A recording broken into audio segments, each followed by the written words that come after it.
tutuusin, hindi lang naman kaming mga kontraktor ang nakikinabang dito.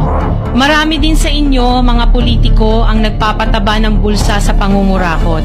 Ang totoo, may hati-hati yan mula sa pinakamataas hanggang sa mga nasa gilid lang ng sistema. Huwag nyo kaming gawing panakip-butas kasi kung babalikan ang lahat ng transaksyon, makikita ninyong mas malaki pa ang napupunta sa inyo kaysa sa amin. Lahat tayo alam ang laro, pero pag nahuhuli, kami lang ang tinuturo at pinarurusahan.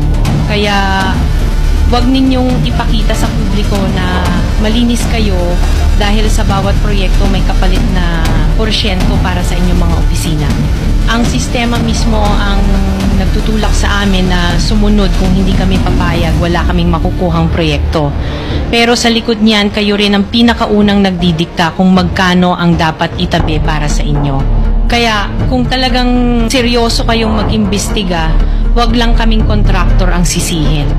Tingnan ninyo rin ang mga pangalan na nakaupo ngayon sa mga komite, sa mga ahensya, at lalo na sa mismong mga nagpapalakad ng gobyerno. Dahil sa totoo lang, pare-pareho tayong nasa iisang lamesa, iba-iba lang ang laki ng parte na nakukuha. Kawawa po talaga ang mga mamamayang Pilipino kasi ninanakaw lang natin ang kaban ng bayan.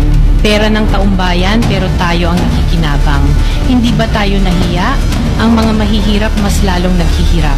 Kaya tama na